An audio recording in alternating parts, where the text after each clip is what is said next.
मेरे साथ हैं सिपोनिया जो न्यूरो सर्जन है। सर एक ब्रांड कहे जाते हैं कि एनसिपोनिया एक ब्रांड है। नहीं नहीं, ऐसा कोई बात नहीं है, ऐसा कोई बात नहीं है। अब ना अपनी कोशिश करते हैं, मेहनत करते हैं और अपने हिसाब से प्रयास करते हैं कि हमारे करे से लोग ठीक हों।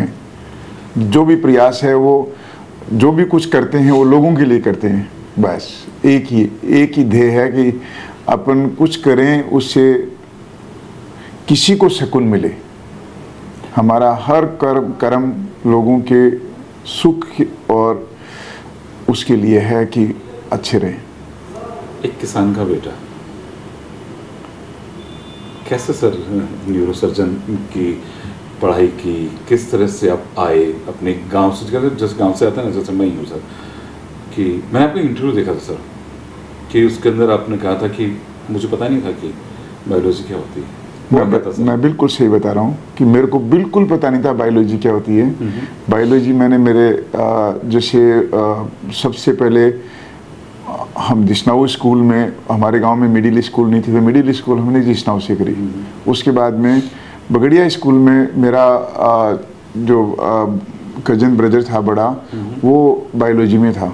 तो मुझे ऐसा लगता था कि मतलब वो मेरे लिए स्टैंडर्ड होता था कि वो जो कर रहा है ना वो उतना तो कम से कम मैं करूं।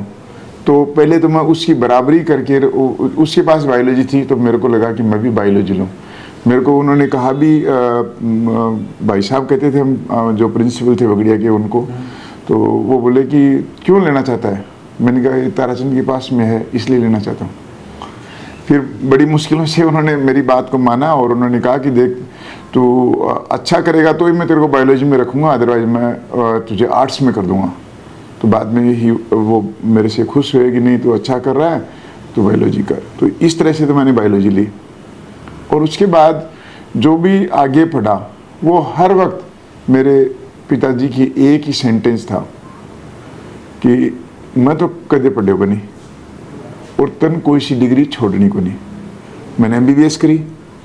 एमबीबीएस करने के बाद में सब मेरे कलीग थे वो नौकरी लग गए। तो मैंने पिताजी को कहा कि भाई मैं नौकरी करूं। तो उन्होंने बोला कि नौकरी करके क्या करेगा, मेरे को तो पैसे चाहिए नहीं, मैं तो मेरे काम चलाऊं, तो नौकरी किस लिए करना चाह रहा है? पढ़ाई और है आगे तो पढ़। तो मैंने कहा आगे तो है डिग्री। तो फिर मैंने एमएस किया। एमएस जनरल सर्जरी करने के बाद में फिर मेरी पोस्टिंग हो गई, मेरे आरपीएससी में सिलेक्शन हो गया, मैं मेडिकल ऑफिसर बन गया झालावाड़ में। अच्छी तरह से सर्विस लग गई, ये हो गया। तो फिर मेरे पिताजी ने कहा कि तू झालावाड़ इतनी दूर क्यों गयो? हाँ वो रहता ना माँ बाप की हाँ तो दूर गए हैं। तो नहीं, नौकरी खातिर पैसा कमाने खातिर गए झालावाड़, नौकरी तनख्वाह खातिर गए हैं। मैंने कहा और के? तो तनख्वाह तन मैं अठे दे दूं, तुम अपनी हेली में बैठ जा। एक पिता की आत्मा बोल रही है। पिता की आत्मा नहीं, बिल्कुल एकदम स्पष्ट, तो अठे बैठ जा। अच्छा। तो जितना पैसा तुम बीजा मिलसी में तो मैं दे दूंगा, तुम अठे जा, लोगों की सेवा कर। फिर उस वक्त मेरे को नहीं पता था कि मैं न्यूरो सर्जरी में करूँ या, तो फिर मैंने ऐसे ही उनको पूछा कि एमसीएच की डिग्री और होती है एमएस के बाद में, वह कर लूँ। तो उनको कुछ पता नहीं था, ना मेरे को पता था कि मैं कभी ऐसा कर पाऊंगा, क्या करूं। तो बोला यूं बड़ी है क्या बात? मैंने कहा हाँ बात सौ बड़ी है, तो बात तो जरूर करनी है। बस केवल एक ये वर्ड था ना कि बात तो जरूर करनी है। मैंने तेरे को कहा मैं पढ़े को नहीं, तेन कोई सी डिग्री छोड़नी बनी। केवल इस बात के पीछे मैंने एमसीएच करा।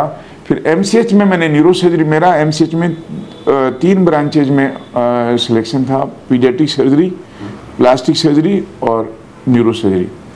दोनों ब्रांचेज मेरे को ज़्यादा अच्छी नहीं लगती थी। न्यूरो सर्जरी मुझे फैसिनेट करती थी कि न्यूरो सर्जरी में एकदम ऐसे लगता था कि ये शायद अनटच्ड सब्जेक्ट है। तो फिर मैं न्यूरो सर्जरी में, ये मेरी न्यूरो सर्जन तक बढ़ने की कहानी है। सर जब पिता ने आपको कहा कि मैं पढ़े को नहीं तो जितनी डिग्री हो बत्ती ले, तो एक उनके चेहरे पे जो खुशी होती थी सर, वो किस तरह को फील करते थे आप लोग कि हाँ मेरे पिता ने कहा कि मैंने ये कर लिया? जब उनका आप चेहरा देखते थे या वो उनका आईक्यू, मेरे पिताजी का आईक्यू मेरे ख्याल से मतलब एक अलग तरह का आईक्यू है, वो अलग तरह की मेहनत वाले इंसान है। मतलब मैं आज भी, वो अनपढ़ है लेकिन मैं आज भी उनकी बराबरी नहीं कर सकता, मेरे को लगता है उनकी सोच में, उनके निर्णय में, और उनकी जो मेहनत करने की कैपेसिटी जो आज भी है ना उनकी। अब उन्होंने 72 साल की उम्र में अपने फ्रेंड्स के साथ में मिलके और किताब पढ़नी शुरू करी। और किताब अब वो किताब अब यहाँ जयपुर आए, बोले कि मैं यहाँ से पैंट शर्ट पहने हुए थे, तो बोले कि मैं जाके बस स्टैंड पर पूछा कि आप बस सीकर जासी के, आप बस सीकर जासी। तो एक आदमी बोले मेरे को, ये बोला कि दिखे कौन के वो लिखे टोपड़े ने, बोले मेरे को अकर गई। ग्रेट। अब मैं बोले कैसे, बिंदु क्या कहते हो कि भाई मन पढ़ने को नहीं लगा। फिर उन्होंने, अभी उनका दोस्त है यहाँ पार्क में, उनका बहुत बड़ा सर्कल है पार्क में, ये अपना वो करते हैं। तो एक वो यादव साहब हैं, उनसे मिल वो उन्होंने बच्चों की किताबें उनको ला के दी, बोले कि वो और उन्होंने बाकायदा अब न्यूज़पेपर पढ़ते हैं। यानी पिता ने 72 साल की उम्र में पढ़ाई स्टार्ट कर दी। हाँ, अब वो न्यूज़पेपर पढ़ते हैं, अपना सिग्नेचर वो करते हैं, इस हॉस्पिटल के डायरेक्टर हैं, साइन करते हैं सारे चेक पर। तो सर कितनी खुशी होती होगी पिता को कि देखो आज मेरा बेटा इतना बड़ा डॉक्टर है, जो नाम है। वो अपनी खुशी क्या, वो कभी जाहिर नहीं करते, वो बस अपने, हाँ सर, पिता बस जाहिर नहीं करते, वो अपनी मेहनत में लगे रहते हैं। आज भी वो पूरा। सर एक सवाल आता है कि जैसे आप न्यूरोसर्जन हैं, कई बार लोग लास्ट में आपके पास आते हैं कि हम लोग को प्रॉब्लम हो गई है। ज़्यादातर जो न्यूरो से परेशान होते हैं सर दुखता रहता है, बदन दर्द होता है, पीछे बैक में पेन है, या लोड भी हो गया तो लोग ध्यान रखते हैं। सर लोगों को पता कैसे लगे कि आपको न्यूरो की प्रॉब्लम है? देखो आज के दिन धीरे धीरे ये जो आप कह रहे हैं ये बहुत पुरानी बात कर रहे हैं। आज के दिन थोड़ी अवेयरनेस बहुत है, बहुत ही अवेयरनेस है, और इस अवेयरनेस का कारण ये है कि लोग प्राइमरी लेवल पर ही डायग्नोज हो जाते हैं। डायग्नोस्टिक फैसिलिटीज आपको डिस्ट्रिक्ट हॉस्पिटल और वहाँ पर भी उपलब्ध हो गई, तो वहीं से ही लोग अपने आप डायग्नोज हो जाते हैं, सीधे वो आते हैं। जैसे ही किसी को प्रॉब्लम होती है, कोई भी डॉक्टर ने बोला कि तुझे मतलब जैसे मान लो किसी को सर दर्द हो रहा है, तो सर दर्द हो रहा है तो वो पहला ही उसका सेंटेंस ये होगा, सर के डॉक्टर को दिखाऊंगा। उसमें कोई कंफ्यूजन ही नहीं है अभी। और यहाँ पर आने के बाद में जब वो इन्वेस्टिगेट होता है तो उसकी सारी चीज़ें सामने आ जाती हैं। पर सर लेकिन न्यूरो के अंदर प्रॉब्लम्स, जैसे मान लीजिए सर दर्द हो रहा है, टैबलेट ले ली, कई बार क्या होता है कि गलती से टैबलेट ले ली, आदमी ठीक हो गया, न्यूरो की प्रॉब्लम होती है तो भी कई बार, जैसे अभी एक महिला है सर, उनको जैसे नवलगढ़ की एक महिला है, उन्होंने लगातार दवाइयाँ ली, बाद में पता लगा कि सर में क्लोट है। देखिए सर, अभी हमारी जो अप्रोच है, और आजकल जो भी पढ़े लिखे जितने भी डॉक्टर्स हैं, डॉक्टर्स मैक्सिमम अब स्पेशलाइज्ड और सुपर स्पेशलाइज्ड हैं। कोई भी मेरे को नहीं लगता कि किसी तरह से इस तरह का प्ले करता है। हर आदमी कोज पर जाता है। दो तरीके होते हैं ट्रीट करने के, एक होता है सिम्टम, एक होता है कोज। जैसे किसी को हेडेक हुआ और आपने उसको दर्द की गोली दी और ठीक हो गया, इसका मतलब ये नहीं है कि उसकी प्रॉब्लम ठीक हो गई। वो हेडेक हुआ क्यों, आदमी भी ये जानने की कोशिश करता है, मैक्सिमम से मैक्सिमम लोग ये जानने की कोशिश करते हैं मेरे को हुआ क्यों भाई, और डॉक्टर भी ये जानने की कोशिश करेगा। इस वक्त मेरे को हेडेक हो रहा, मेरा हेडेक अब तो ठीक हो गया, लेकिन मेरे को हुआ क्यों, तो आपकी प्रॉब्लम सामने आ जाती है। एक सर रीढ़ की हड्डी की प्रॉब्लम, बैठने का पोस्चर, ज्यादातर लोगों में सर ये बड़ी प्रॉब्लम आ रही है। देखो रीढ़ की हड्डी एक बहुत बड़ा, ये जो वर्ड है रीढ़ की हड्डी, तो ये रीढ़ की हड्डी एक बहुत बड़ा सब वर्ड है। ये रीढ़ की हड्डी कोई एक हड्डी नहीं होती, और रीढ़ की हड्डी कहते तो अपन रीढ़ की हड्डी है, लेकिन वो हड्डी नहीं है। उसके बीच में पूरी आपका सेंट्रल नर्वस सिस्टम जो आपको पूरी शरीर को कंट्रोल कर रहा है, वो उसके अंदर से निकल रहा है। वो नेचर ने इस तरह से बनाया है उसको कि उसमें वर्टिब्रा है, अलग अलग लेवल पर अलग अलग वर्टिब्रा, उनके बीच में से, वर्टिब्रा के बीच में से अपनी स्पाइनल कॉर्ड निकलती है, स्पाइनल कॉर्ड से ब्रांचेज निकलती हैं जिनको हम स्पाइनल रूट्स कहते हैं, जो कि सब हर जगह की सेंसेशन को लेके जाती हैं और सेंसेशन को वापस ब्रेन तक पहुंचाती हैं। तो ये आना और जाना सूचनाओं का रीढ़ की हड्डी के अंदर से ही हो रहा था। तो रीढ़ की हड्डी जैसे सर्वाइकल में 7 हड्डियाँ होती हैं, थोरेसिक में 12 हड्डियाँ होती हैं, लंबर में 5 हड्डियाँ होती है, सेक्रम फिर जुड़ा हुआ होता है। इस तरह से सब बोन्स का एक बड़ा हुआ श्रृंखला सी बनी हुई है जिसमें से सारी नसें पास हो रही होती हैं, और उसको नेचर ने इस तरह से बनाया हुआ है कि वो हड्डी की तरह से भी काम आती है और आपको एक लचीलापन, जैसे अपन आसन करते हैं या वो लचीलापन भी प्रोवाइड करती है। तो और जब अपन सीधे खड़े हैं तो आपको हड्डी की तरह से एकदम स्ट्रेट भी वो दिखाती है। तो जब इतनी सारी लचीलापन और इतना वो दिखाती है, इतनी सेंसिटिव स्ट्रक्चर्स उसके अंदर जा रही होती हैं, तो उसकी प्रॉब्लम्स भी उसी के मुताबिक होती हैं। हर चीज़ प्रॉब्लम कर सकती है, कोई स्पाइन की नसें कर सकती हैं, स्पाइनल कॉर्ड प्रॉब्लम कर सकता है, कोई जो छल्ले बीच में है वो कोई प्रॉब्लम कर सकती हैं, और लास्ट में हड्डी भी प्रॉब्लम कर सकती है। और इन्हीं सब चीज़ों को प्रॉब्लम्स को ही ठीक करने के लिए अलग अलग तरह से अलग अलग प्रकार की जांच और अलग अलग प्रकार से उसके ट्रीटमेंट की प्लानिंग होती है। तो ये एक बहुत बड़ा सब्जेक्ट है जिस पर मैं कई बार अपना स्पाइनल इंजरी, स्पाइनल के ऊपर, स्पाइन पर मैं कई बार अपना ऐसे वीडियो बना बना के लोगों के अवेयरनेस के लिए मैं करता रहता हूँ। सर जैसे जैसे पाश्चात्य बढ़ रही है, पहले हम लोग बैठते थे घर में, कहते थे सीधे बैठ के खाना खाओ, प्लाटी मार के खाना खाओ, लेकिन अब सर जिस हिसाब से विलासिता बढ़ रही है तो प्रॉब्लम भी बढ़ रही है ना? ऐसा तो नहीं, ऐसा नहीं है।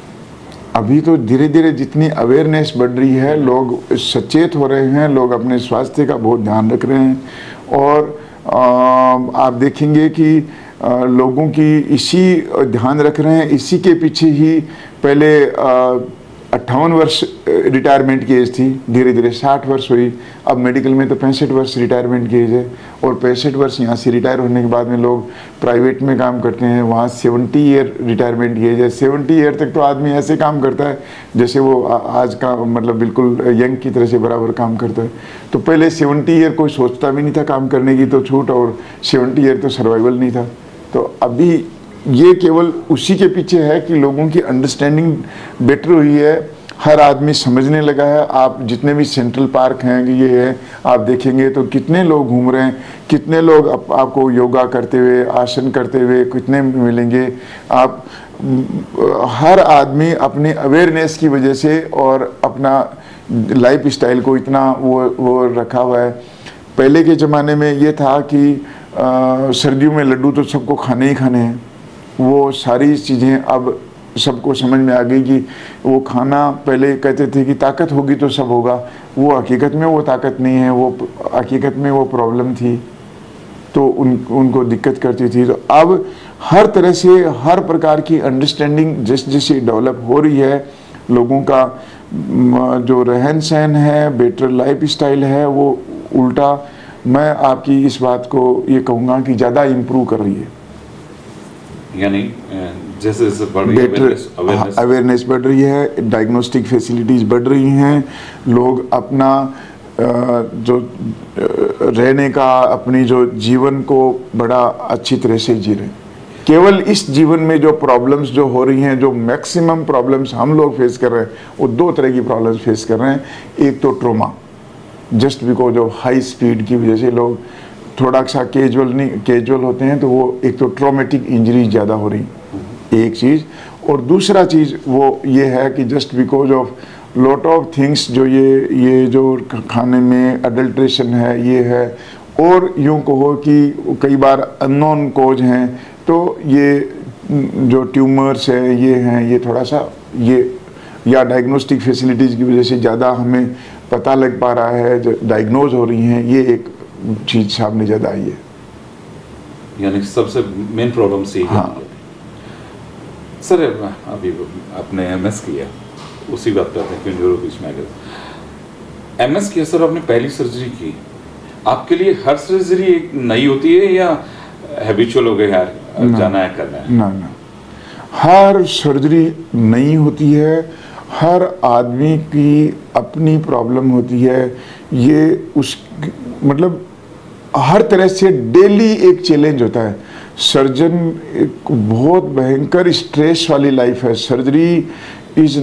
सर्जन की लाइफ कभी भी सिंपल लाइफ नहीं है। उसको हर वक्त हर दिन एक नए चैलेंज के साथ में करना पड़ता है। जैसे मैं कोई प्लानिंग करता हूँ कि कल इसका ऑपरेट करेंगे, तो जैसे ही पेशेंट मेरे पास में आता है तब से लेकर जब तक मैं सर्जरी कर नहीं देता हूँ तब तक मेरी उसके साथ में ही चलता रहता है दिमाग। चाहे मैं अपने आप ही स्टेप्स सोचता रहता हूँ, फिर उसको देखता भी रहता हूँ, पढ़ता भी रहता हूँ कि अब, और जब तक मैं ये प्लान नहीं कर लेता कि मैं कैसे करूँगा, कहाँ वहाँ जाऊँगा तो मेरे को ये मिलेगा, ऐसे मिलेगा, तो हर पेशेंट अपने आप में एक बहुत बड़ा चैलेंज होता है। पेशेंट अगर मैंने सर्जरी करी, सर्जरी करने के बाद में अगर वो खुद पेशेंट ही निर्णायक होता है, वो कहता है कि नहीं साहब ये तो प्रॉब्लम रह गई, तो मेरा तो सारा ही काम गड़बड़ हो गया। तो इस वजह से हमें उसकी हर प्रॉब्लम को जो वो बता रहा है उसको ध्यान में रखना पड़ता है। सुकून कब मिलता है?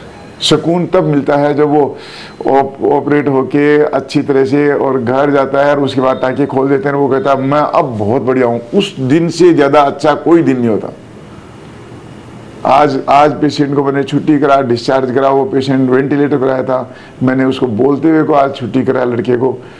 इससे बड़ा सुकून कोई दुनिया में नहीं है। कोई मतलब इसकी कोई कल्पना ही नहीं है। इतना अच्छा सुकून है कि मतलब उसके आगे सब खाली है। खाली, सही। हाँ। डॉक्टर एनसी पूनिया की गवर्नमेंट जॉब थी, वो लाइफ और अब की लाइफ में कितना फर्क, चेंजेस आ गया सर? बिल्कुल भी चेंज नहीं आया, बिल्कुल भी एक रत्ती भी चेंज नहीं आया। मैं जब जितने दिनों गवर्नमेंट सर्विस कर रहा था वो भी मैं सेम इसी तरीके से कर रहा था, परिवार की तरह से। मैंने गवर्नमेंट हॉस्पिटल में भी अभी जैसे ये है, रादर मैं ये कहूँगा कि मेरी भागदौड़ बहुत ज़्यादा थी। यहाँ से समटाइम्स SMS में पहुँचता था 15 मिनट में। कैसे गाड़ी चलाता था मेरे को कुछ पता नहीं। वापस आते वक्त मैं एम्बुलेंस में कभी आता था ना घर, तो मैं कभी भी जगता हुआ नहीं आया, क्योंकि मेरे को पता ही नहीं, मैं इतना थक के आता। और जितने भी जो भी पेशेंट्स वहाँ होते, वो कोई भी आदमी ऐसा नहीं होता क्योंकि कि भाई वो प्राइवेट में या गवर्नमेंट में डिफरेंस है, कोई डिफरेंस नहीं। वो मेरे लिए तो एकदम ऐसे था कि किसी को भी एक इतना भी प्रॉब्लम होगी तो इसका मतलब तो आपका करा ही क्या फिर।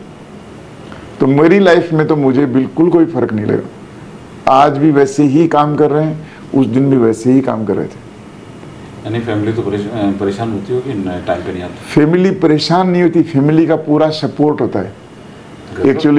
एक्चुअली फैमिली अगर सपोर्ट नहीं करे, वो सबसे जो इम्पोर्टेंट बात है वो आज यही है कि फैमिली का सपोर्ट की वजह से ही मैं यहाँ बैठा हूँ। अगर फैमिली मेरी सपोर्ट नहीं करती होती तो मैं कुछ भी नहीं कर सकता।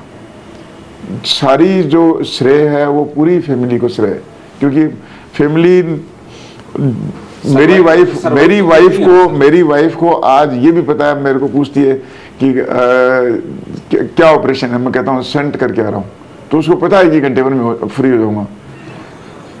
क्या ऑपरेशन है, मैं कहता हूँ फिक्सेशन के लिए जा रहा हूँ, तो उसको पता है 2-2.5 घंटे लगेंगे ही लगेंगे, है ना। तो पहले से उसको मैक्सिमम चीजों का पता है। मतलब आप इमेजिन भी नहीं कर सकते, वो फैशन डिजाइनर है ना। सी वॉज अभी उन्होंने भी वॉलंटियर रिटायरमेंट ले लिया।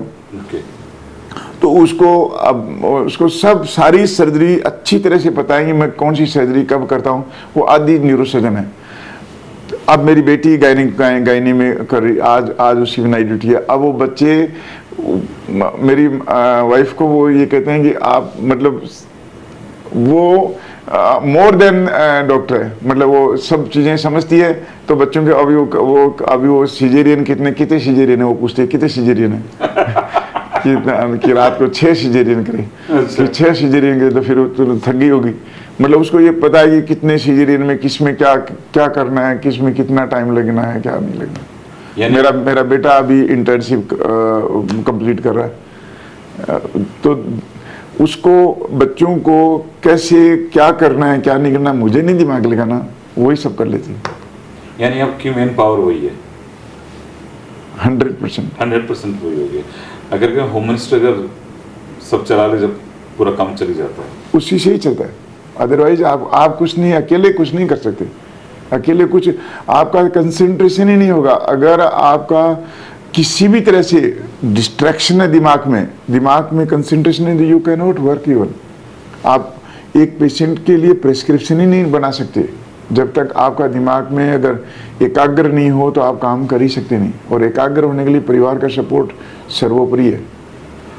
सबसे बड़ा ऐसा कौन सा ऑपरेशन है जिसमें आपको टाइम लगा कि हाँ मैंने ये किया है?